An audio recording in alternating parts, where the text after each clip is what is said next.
Bonjour à tous et bienvenue sur Film sur 20. Du 2 au 13 septembre 2020 se tient la 26e édition de l'Étrange Festival. L'occasion pour moi de revenir en vidéo sur quelques films issus de la sélection. Et aujourd'hui je vous parle de The Owners de Julius Berg.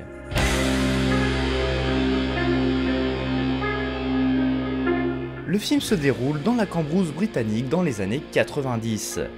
Mary, jeune adulte vivant dans un milieu social un brin complicado, se retrouve mêlée à un cambriolage initié par son petit ami et deux de ses confrères, dans une immense demeure victorienne tenue par deux sympathiques petits vieux. Mais faute de trouver la thune, ces derniers vont attendre le retour des propriétaires.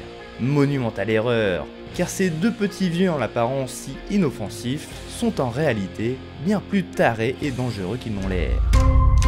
We have to get out. Don't worry. Everything will be fine.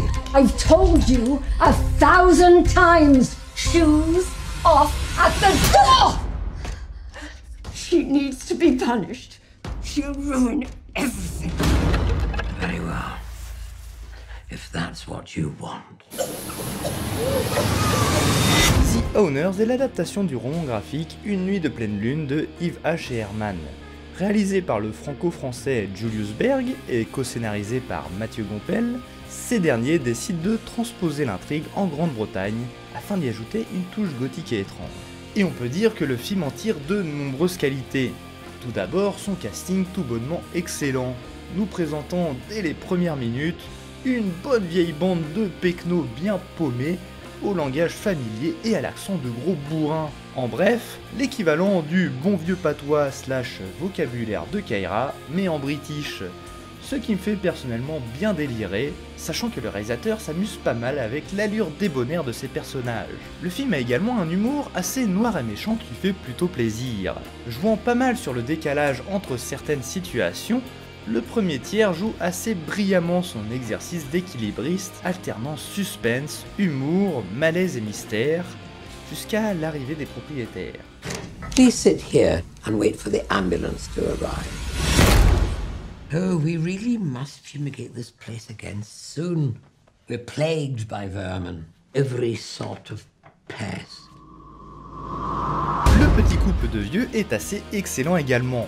Mais très vite on a l'impression qu'ils en font un peu trop, et c'est peut-être le plus gros problème du film à mon humble avis. Loin d'être mauvais, The Owners reste un exercice de style franchement très malin, mais qui ne tient malheureusement pas la longueur. Le film ayant des difficultés à se montrer haletant et passionnant passé la moitié du métrage.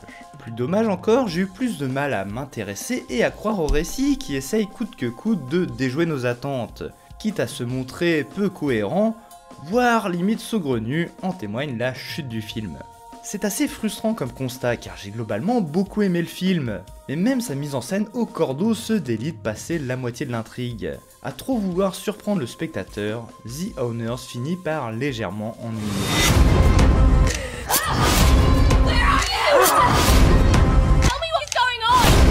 Just a few minutes more and then a lovely long sleep. The Owners est un huis clos comme j'aime dans sa première moitié. Un thriller psychologique assez réussi, bien que la force de son concept s'amenuise au fur et à mesure que l'intrigue avance. Porté par l'interprétation de ses comédiens, son cadre gothique et l'étrangeté de son récit, il mérite certainement un coup d'œil. Et en plus, il y a la jeune Maisie Williams qui a désormais bien grandi depuis Game of Thrones, de quoi se sentir vieux. Sorti le 4 septembre 2020 aux États-Unis, le film n'a malheureusement pas encore de date de sortie prévue en France, en espérant que la situation évoluera rapidement. Ma note, retraité extrêmement dangereux, sur 20.